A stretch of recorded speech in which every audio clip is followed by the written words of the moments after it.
kenapa untuk di Indonesia ini menaik haji itu kita lama gitu ya Pak? Cita-cita dari BPKH adalah jemaah haji hanya bayar 25 juta, atau mungkin nanti tahun depan misalnya dinaikkan menjadi 35 juta. Pada saat dia berangkat 27 tahun lagi, dia tidak perlu menambah biaya. Jadi yang tadi bilang, saya nggak sanggup karena saya belum ada uang buat lunasin, itu insya Allah ke depannya yang menjadi cita-cita kita tidak ada lagi isu mengenai itu. Ketika si calon atau si umat ini tutup usia sebelum akhirnya dia berangkat, uang yang sudah dikumpul akan diserahkan di mana? Atau tidak bisa ditarik atau diserahkan, mungkin ada keluarga yang bisa menggantikan? Kita tidak pernah ada portofolio yang langsung disalurkan sebagai proyek-proyek infrastruktur. Saya pastikan itu 100% nggak ada. Nah, ini banyak jemaah juga, berbicara jemaah yang sudah sampai di Tanah Suci, mungkin banyak yang masih awam gitu ya Pak. Mereka ini masih sering bertanya, kenapa sih kita dari dulu tuh sewa hotel aja? Kenapa sih BPKH ini uangnya kan banyak, kenapa nggak beli aja atau bangun hotel aja di sana? Atau punya catering sendiri di sana untuk jemaah Indonesia? Jadi sebenarnya cita-cita Presiden Prabowo itu jelas sebenarnya. Bagaimana caranya menurunkan biaya perjalanan ibadah haji. Cara yang paling tepat adalah membentuk ekosistem haji bagi jemaah haji Indonesia.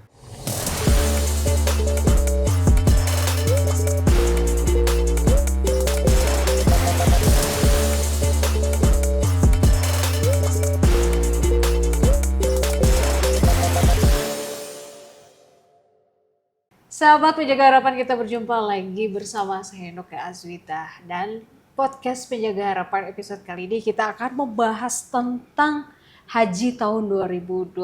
Tapi lebih mengerucut, kita akan membahas tentang menjaga amanah triliunan uang umat dan keberlanjutan dana haji dan juga mimpian antrian pendek. Seperti apa kira-kira?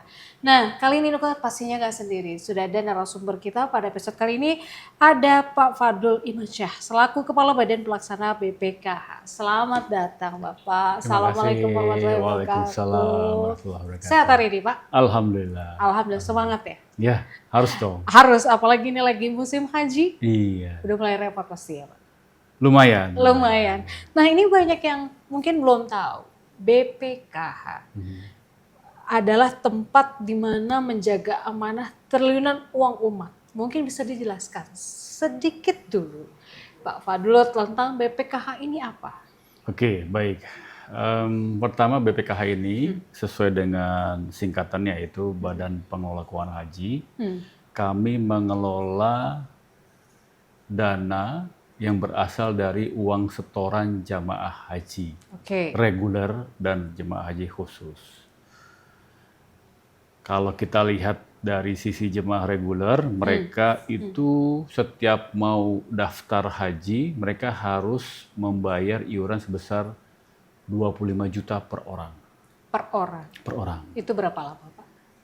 Saat ini sesuai dengan perkembangan terkini dari Kementerian Haji, karena kan sudah beralih ya dari Kementerian Agama ke Kementerian Haji dan Umroh, kebijakannya adalah menunggu sekitar 26 sampai 27 tahun.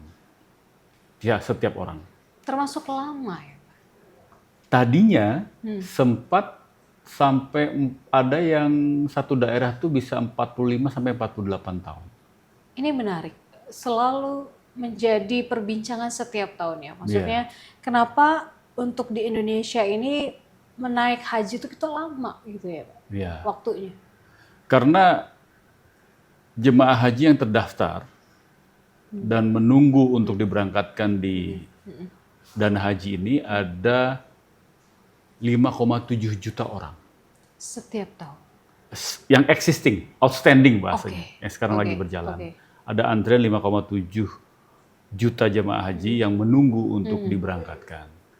Kalau dikali 25 juta, ya kurang lebih ditambah dengan hasil investasi dan sebagainya, total dana kelolaan kita ya sekitar 181 triliun rupiah. 181 triliun rupiah. Iya. Tahun ini? Gimana? Untuk tahun ini juga segitu atau? Ya, sejak dipindahkan dari Kementerian Agama, dulu namanya Dirjen Penyelenggaraan haji dan umroh itu di tahun 2017 kalau saya tidak salah itu sebenarnya sudah 80 sampai 90 triliun rupiah. Kemudian berdiri BPKH di 2017. Pindah uangnya ke BPKH. Nah, dari 80 hingga 90 triliun rupiah itu terus bergulir dengan hasil investasi plus dengan setoran yang baru dan sebagainya hingga saat ini menjadi 181 triliun rupiah. Besar ya Pak? Belum sebesar BP Jam Sostek Oke. atau Taspen atau Oke. bahkan bank-bank yang himbara. Tapi ini menarik karena ternyata Badan Pengelola Keuangan Haji ini berdiri sendiri ya, tidak bergabung dengan Kementerian Haji saat ini. Iya, memang awalnya kan dia ada di dalam Direktorat Jenderal Penyelenggaraan Haji dan Umroh. Kemudian spin off menjadi BPKH. Lalu Dirjen Penyelenggaraan Haji dan Umroh sendiri spin off juga menjadi awalnya Badan Penyelenggara Haji, BP Haji. Oke.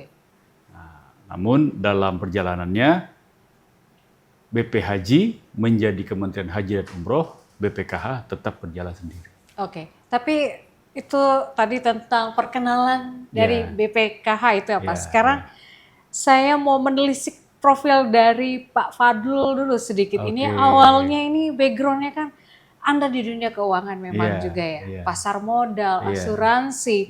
Nah, mengelola portofolio investasi juga untuk profit perusahaan. Nah, sekarang Anda memegang ratusan triliun rupiah itu uang titipan umat.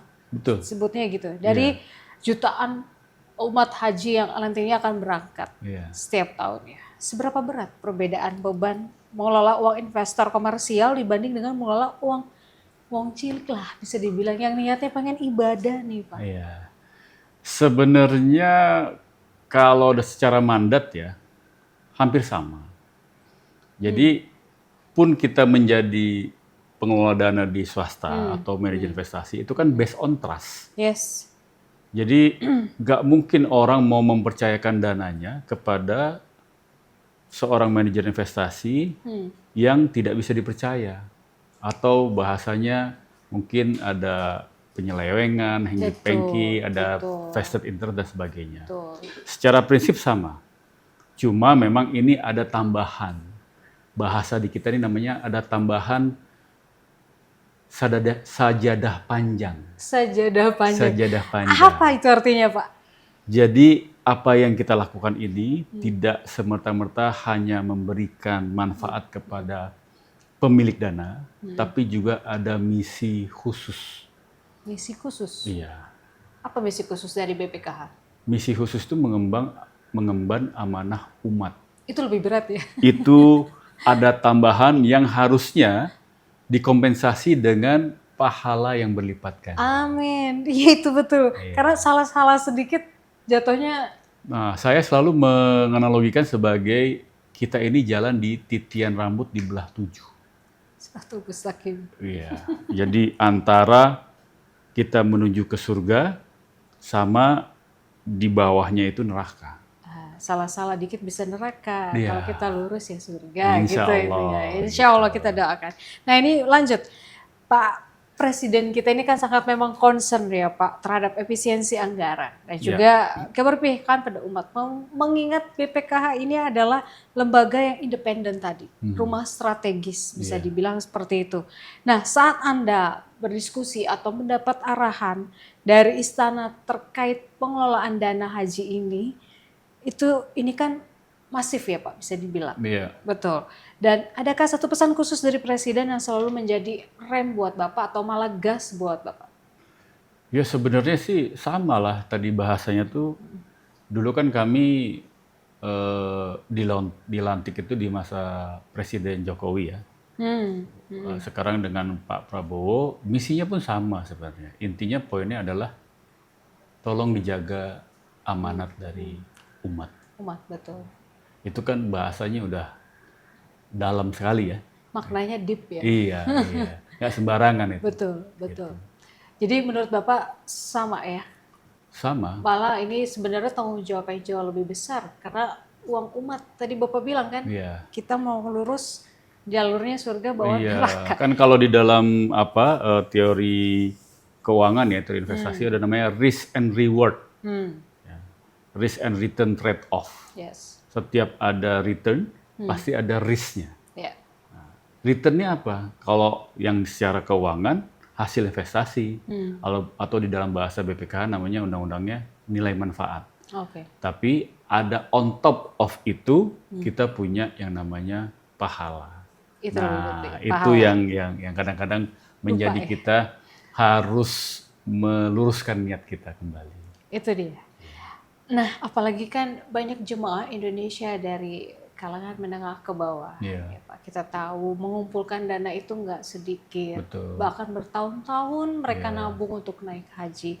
Itu ada tukang beca lah, pedagang sawir yang mungkin setiap hari menyisihkan 10.000, 5.000 untuk belum tahu kapan berangkatnya. Iya, Kayak gitu. Nah, ini ada rasa gejolak gak di Bapak untuk uang yang mungkin lama akan mereka tabung? Banyak juga travel nakal yang pada akhirnya menipu mereka nggak jadi berangkat. Iya. Nah itu atau dana-dana yang sudah masuk tapi si umat ini mungkin akhirnya ajalnya keburu duluan, tidak sempat jalan, itu gimana ngelolanya? Ya, yang tadi saya sampaikan, ini kan sajadah panjang. Jadi bisa kita lihat sebagai di satu sisi amanah yang berat, tapi saya justru melihatnya ini sebagai peluang. Peluang? Peluang. Oke. Peluang untuk mendapatkan amal soleh. Lagi-lagi pahala? Lagi-lagi pahala. Gitu. Karena kan orang misalnya ya, banyak orang yang bicara misalnya sebagai filantropis. Ya. Ya, untuk pemberdayaan umat, pemberdayaan masyarakat. Kalau ini pekerjaan kita memang memberdayakan masyarakat, memberdayakan umat. Jadi bahwa pengelolaan keuangan secara best practice itu sebenarnya memang sudah harus ada di dalam jiwa diri kita masing-masing pada saat kita masuk di sebagai pimpinan di Badan Pengelola Keuangan Haji ini. Jadi ibaratnya gini, kita nih udah punya kompetensi, kita udah punya capability, kita udah punya kapasitas sebagai pengelola dana yang selama ini memang pekerjaan kita sepanjang karir. Tinggal pada saatnya ternyata Allah mengamanatkan sesuatu hal yang lebih besar lagi. Kalau tadi masalah dari rakyat kecil lah ya, sudah mengumpulkan dana, ada kemudahan lebih nggak untuk mereka nih rakyat menengah ke bawah yang mungkin ya udah jangan terlalu lama karena banyak disundul-sundul kan, gosip per tahun begitu, kalah nih sama orang yang punya uang, mereka pakai haji yang cepat yang instan, turun lagi antriannya mereka. Kalau dari sisi antrian nggak ada yang turun sebenarnya. Tetap. Cuma memang kadangkala ada calon jamaah haji yang seharusnya berangkat tahun ini nih. Terus mereka harus melunasi sisa uang yang mereka punya. Iya. Ternyata belum bisa. Belum bisa. Jadi Ditunda. Nah, mungkin itu aja challenge-nya. Jadi, tapi ditundanya nanti tahun depan kalau misalnya memang masih sanggup, sudah sanggup, berangkat. Kalau belum, ditunda lagi. Tapi kan nggak menutup kemungkinan, Pak. Tiap tahun kita lihat ada award tiket haji. Nah, kalau bicara ke sana, saya justru berpikir begini. Kalau perhitungan kita 27 tahun menunggu dengan asumsi hitung-hitungan matematika sederhananya 5% aja. Kita nggak bisa bicara 6% deh. Kita bikin yang sangat konservatif ya. Walaupun saat ini kita sudah bisa mencetak return 7% per tahun. Asumsi kita bikin 5% aja. Dikali, jadi kalau misalnya dalam hitungan matematikanya adalah 1,1 ditambah 5% atau 1,05 pangkat 27 itu adalah 3,5 kali. Jadi 25 juta harusnya 27 tahun kemudian jadi 3,5 kali 25 juta. Itu sudah hampir mendekati nilai BPIH yang sekarang. Ya. Nah sekarang kalau dia 6%, 7% dan sebagainya, yang kita inginkan cita-cita dari BPKH adalah jemaah haji hanya bayar 25 juta, atau mungkin nanti tahun depan misalnya dinaikkan menjadi 35 juta, pada saat dia berangkat 27 tahun lagi, dia tidak perlu menambah biaya. Jadi yang tadi bilang, saya nggak sanggup karena saya belum ada uang buat lunasin, itu insya Allah ke depannya yang menjadi cita-cita kita tidak ada lagi isu mengenai gitu. Yang penting daftar, kasih setoran, tunggu, siapa tahu malah kita berharap ada lebihannya. Buat uang saku, buat orang-orang atau keluarga yang ditinggalkan, dan mereka bisa fokus beribadah di Tanah Suci.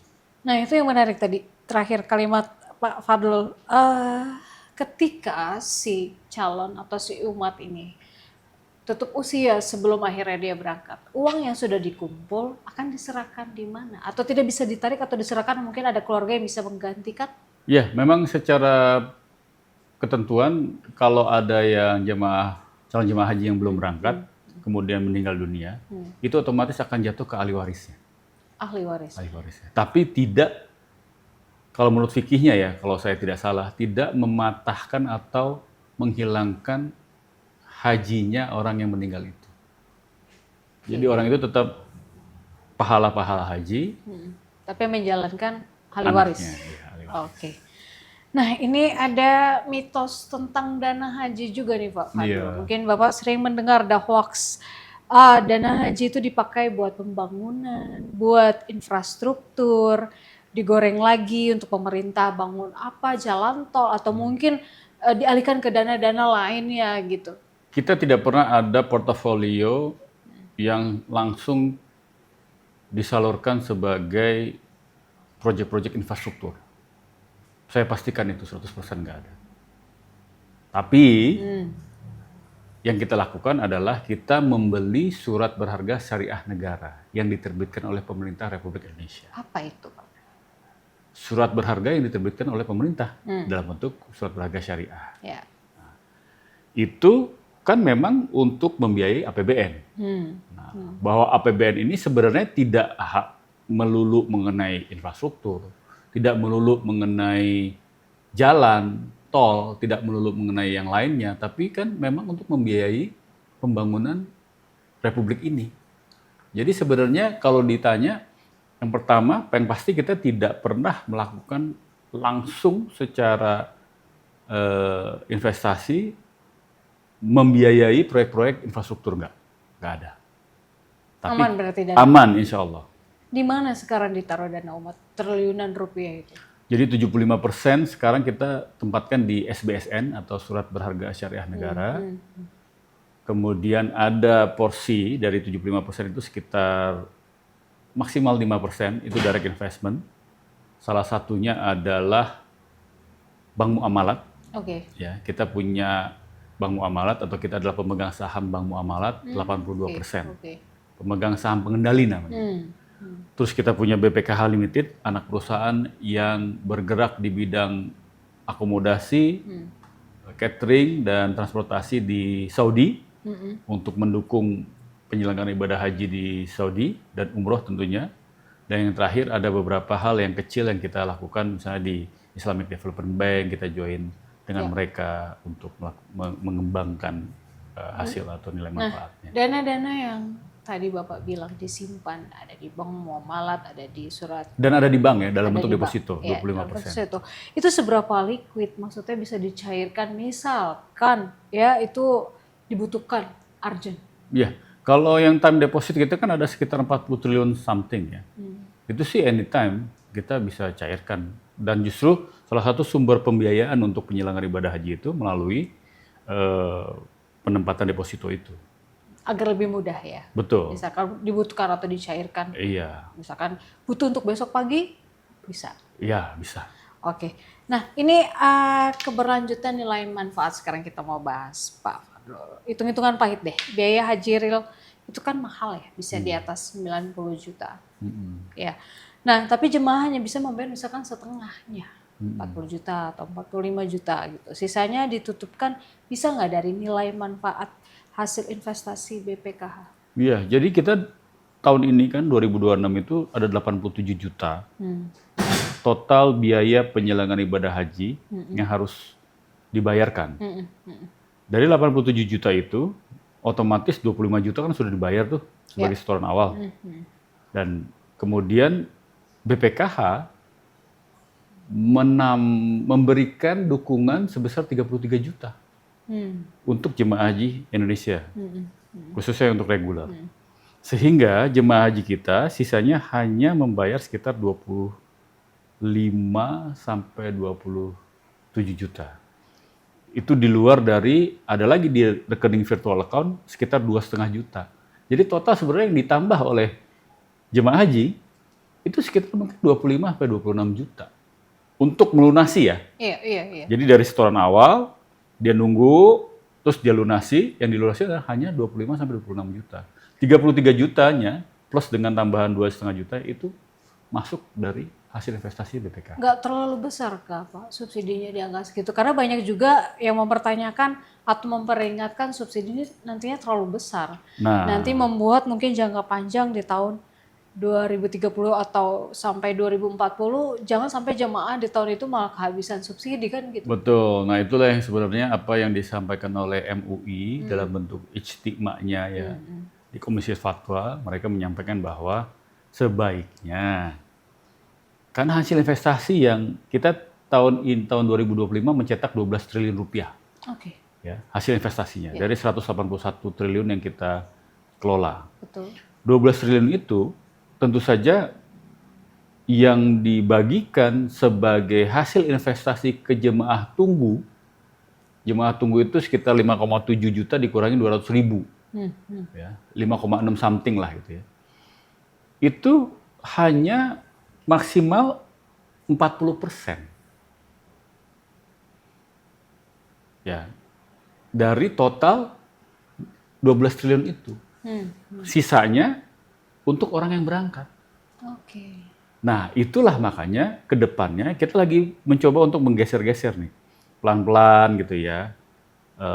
Seiring dengan nilai investasi di virtual account-nya itu meningkat, kita kurangi porsi yang harusnya dibagikan ke jemaah haji tunggu. Terus begitu sehingga nanti hitungan kita sekitar 2034 atau 2037 saya lupa, baru nanti 100% si jemaah haji itu dibayar berdasarkan uang yang dia simpan dan dia tunggu. Oke. Gitu. Tapi sekarang belum, karena masih harus ada porsi yang harus dibagikan ke Yang mau berangkat terlebih dahulu. Iya. Nah itu untuk mengejar nilai manfaat yang tinggi, misalkan kan subsidi haji itu BPKH ini kan harus berinvestasi pastinya tadi seperti Bapak bilang, ya kan. Nah aturannya kan ketat tapi Pak sekarang, jadi nggak boleh punya resiko yang tinggi bisa dibilang gitu ya Pak. Ini bagaimana Bapak sebagai ahli investasi memutar otak nantinya untuk bisa mendapatkan return atau keuntungan lagi 2 digit tapi tetap aman dan 100% syariah? Itulah makanya kenapa BPKH ini saat ini dalam proses melakukan revisi atau mengusulkan revisi undang-undang pengelolaan haji.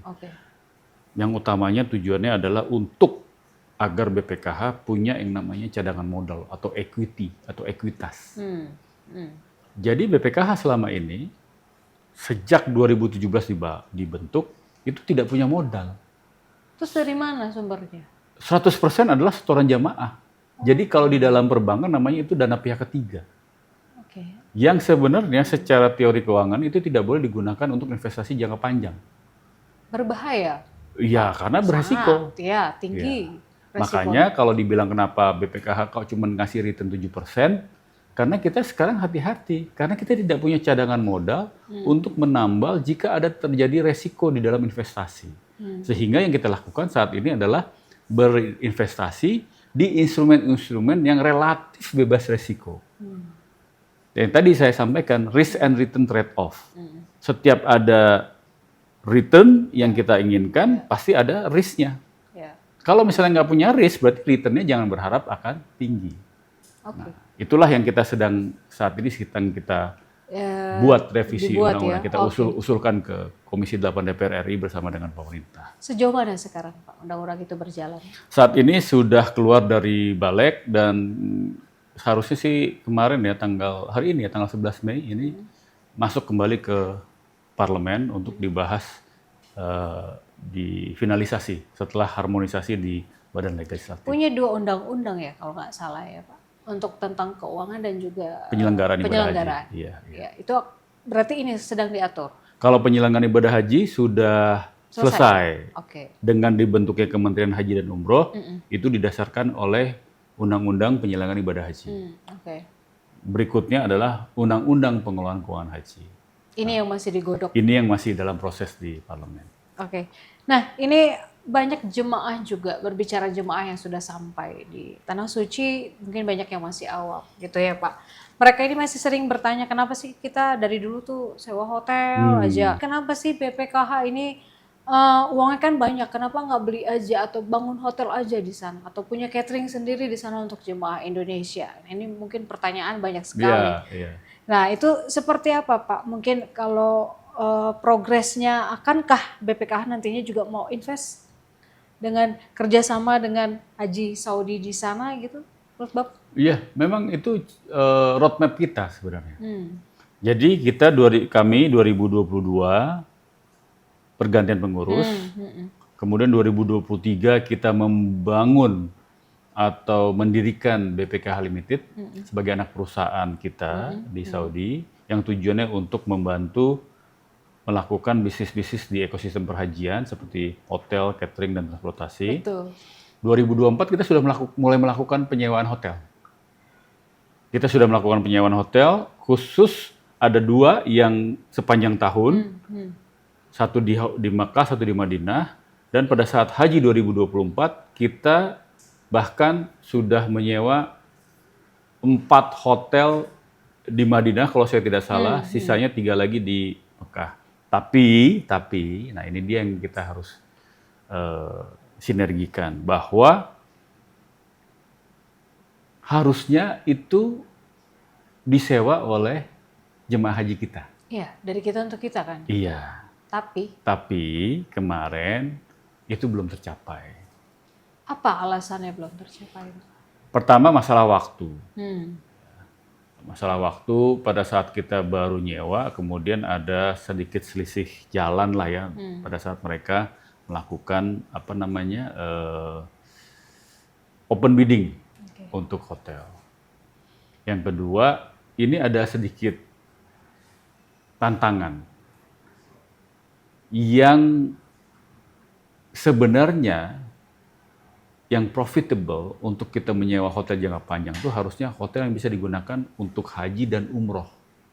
2 sekaligus itu ya? Iya, karena pas waktu haji disewa oleh jemaah haji kita, pas umroh disewa oleh jemaah umroh kita. Problemnya adalah hotel-hotel yang disewa oleh Kementerian Agama maupun Kementerian Haji saat ini itu relatif tidak digunakan sebagai jemaah umroh. Kenapa? Kualitasnya? Karena jauh. Jauh. Kenapa? Udah tahu kan itu kan jauh. Dari awal kenapa memilih di daerah itu? Ya karena murah. Kita mencari harga yang bisa masuk di kantong jemaah. Betul. Tapi malah ternyata tidak jadi dipilih. Tidak jadi dipilih. Karena jauh. Karena jauh. Nah ini mungkin bisa menjadi masukan atau dikaji ulang ke depannya. Memang hotel-hotel ada di inner circle Masjidil Haram maupun Masjid Nabawi, itu memang mahal-mahal kalau yang ring 1. Iya pasti. Bintangnya tuh bintang 4 atau bintang 5. Sementara kita standarnya bintang 3. Kalau bintang 3 itu udah 1 kilo ke sana. 1 kilo, 2 kilo ke sana baru dia bintang 3 gitu. Nah, itulah isu yang agak berat di kita gitu. Bisa juga sebenarnya kalau kita pakai bintang 4 gitu ya. Tapi harga mau tidak mau naik. tinggi. Walaupun kita sewa sepanjang tahun, tetap bintang 4 lebih mahal daripada bintang 3 itu kan. udah pasti. Nah, kelemahan kita kadang-kadang jemaah maunya yang murah tapi bagus. Iya. Tapi dekat gitu kan. Nah, Iya. ini nggak bisa. Atau nanti belum. Nanti kita coba cari formulasinya ya. Tapi yang pasti untuk sementara ini, makanya kenapa kan kemudian ada mekanisme yang namanya long list tadi, sewa jangka panjang untuk hotel-hotel yang kemungkinan akan digunakan baik haji dan umroh. Nah, apakah ini pada saat kita sewa jangka panjang yang bintang 4 itu bisa setara dengan bintang 3 pada saat musim haji? Nah, itu kita masih Kaji lihat. ulang ya? Ya, masih kita terus kaji. Kalau di tahun ini seperti apa, Pak Fadlul, untuk kesiapan dari BPKH sendiri menjamin seperti yang tadi Bapak bilang, uang saku dan lain-lain, bahkan sampai hotel di sana juga. Ya.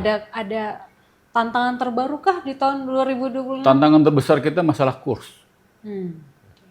Kita tahulah kurs kita sekarang seperti apa ya, terdepresiasi rupiah kan. Ya.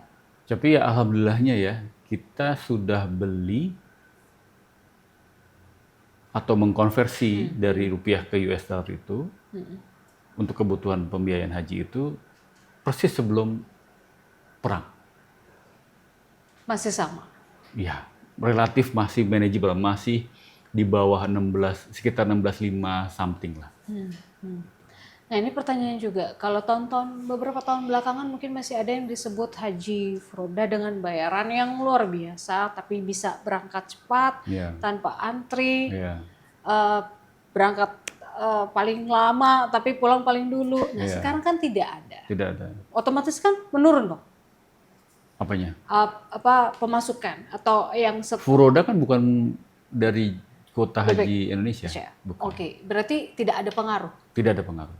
Tapi pengaruh ke antrian. Pengaruh ke antrian enggak juga sih, karena itu kan di luar dari sistem kuota kita, di luar dari antrian jemaah kita. Jadi tidak mengganggu sama Tidak sekali. mengganggu sama sekali. Cuma buat orang-orang yang punya duit lebih, jadi nggak bisa haji berkali-kali, itu aja sih. Itu aja ya. Iya. Kan kalau kemarin masih ada, jadi Masih bisa. Tahun Berarti depan saat ikut ini lagi. sama sekali tidak boleh? Atau tidak bisa? Kerajaan Saudi yang tidak memperbolehkan seingat saya. Karena data-data itu ini ya, udah masuk ke mereka ya. Iya. Jadi ya, terlihat ya siapa yang sering pakai jalur tadi cepat itu. Buat mereka nggak ada masalah sih, cuman tinggal siapa yang kuat bayar aja kan. Tapi buat mereka kepentingannya adalah, itu kan sebenarnya gini, setahu saya haji furoda itu adalah kuota-kuota yang tidak terpakai kemudian dijual kembali oleh kerajaan Saudi atau diserahkan ke swasta. Gitu. Nah, Itu yang membuat kemarin makanya jadi banyak yang bisa berangkat cepat, Iya.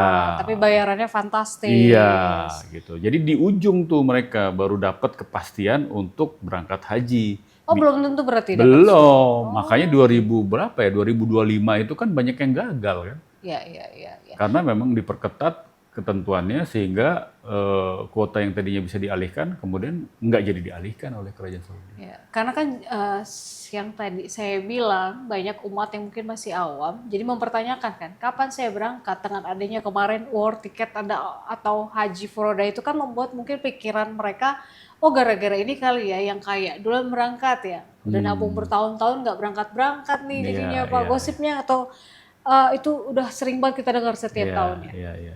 Menurut Bapak gimana itu? Ya, menurut saya kalau misalnya kalau punya uang ya monggo aja untuk berangkat haji tiap tahun gitu. Itu kan seingat saya harganya tuh di atas 500 juta. Iya. Bahkan di Fantastis atas makanya tadi saya bilang. miliar ya Iya seingat saya. betul. Tapi kalau misalnya memang yang diniatkan untuk ya udah kita menunggu, karena juga bukan secara uang saja harus dicukupkan, tapi secara mental mereka harus membangun rohaninya mereka dulu, ya monggo ikut yang haji. Tapi kalau dari BPKH ada nggak sih sebutannya lebih-lebih lah sama kerajaan Arab Saudi biar Kementerian Haji dan Umroh itu bukan kita. jadi bukan tugasnya BPKH. Bukan. BPKH benar-benar hanya bertugas mengelola. Mengelola dana keuangan dan mereka. menyediakan kebutuhan pembiayaan untuk berangkat haji. Di luar itu nggak ada ya. Nggak ada. Nggak ada lebih-lebih buat kali gitu membantu warga Indonesia. Itu Biar urusannya cepat. Kementerian Haji Umroh dan DPR Oke. Berarti memang di luar BPKH. di luar BPKH. Oke. Nah ini kelak masa bakti Anda di BPKH akan berakhir Pak, Iya. pastinya. Legalisi atau warisan apa yang nantinya kayak seperti atau tata kelola seperti apa nantinya yang Bapak ingin tinggalkan agar di Indonesia ini diakui sebagai pengelola dana umat terbaik dan teraman di dunia, bahkan bukan di Indonesia saja. Ya. Di roadmap kita memang ada namanya world class trusted Oke. institution. Jadi world class terus trusted. Karena kita ini dealing dengan multinasional, multi country. Yes. Kita dealing dengan Saudi, di mana Saudi itu juga sebenarnya kan dia mix penduduknya. Tidak hanya orang Saudi, ada orang Timur Tengah lainnya, Mesir dan sebagainya. Kemudian sistem keuangannya juga multinasional. Jadi memang yang kami ingin dilanjutkan bagi penerus kita ini ke depannya adalah supaya ini institusi ini harus dibangun, nggak bisa dia hanya jago kandang, nggak boleh. Betul. Nggak bisa jago kandang. Kita punya sahabat di Malaysia, Lembaga Tabung Haji. Kami kebetulan juga sangat dekat dengan mereka. Kita punya Tabung Amanah Islam Brunei di Brunei. Kita punya negara-negara Muslim lainnya yang memberangkatkan haji dengan kuota negara. Itu kan komunikasi di dalam penyelenggaraan itu harus sangat intens. Ya. Jadi kita nggak bisa, istilahnya gini lah kalau di pasar modal itu, yang menang itu adalah yang banyak teman. Iya. Udah pasti itu. Yang menang yang banyak teman. Jadi kalau begitu, kita jangan temenan di lokal doang. Kita harus temenan multi universe katanya, ya kan? Kita harus temenan dengan teman-teman yang memang punya penderitaan yang sama. Jadi sefrekuensi. Jadi kita tinggal ngomong apa nyambung gitu. Ya kalau kita nongkrong kan, jadi anak tongkrongan gitu. Kalau nggak nyambung kan nggak enak. Orang kopi lah ya. Iya. Masa kita ngomong haji dia ngomongnya yang lain pergi kan ke Bali kan nggak mungkin. Nggak nyambung di situ. Betul. Itu. Makanya dan itu harus mereka ini yang negara-negara yang Muslim yang besar-besar kan negara maju. Jadi kita juga harus punya mindset yang global, punya mindset yang world class. Ya. Dan yang paling penting adalah trusted. Amanah. Jadi namanya ROA itu namanya return, kalau di rasio keuangan namanya return on asset. Kalau kita return on amanah. Return on amanah. Pahala ujung-ujung. Iya. Ya. Gitu. Nah, tadi menarik juga. Sedikit sebelum kita menutup episode kali ini, ada kampung haji di Indonesia. Iya. Bisa dijelaskan nggak, Pak? Jadi sebenarnya cita-cita Presiden Prabowo itu jelas sebenarnya. Bagaimana caranya menurunkan biaya perjalanan ibadah haji.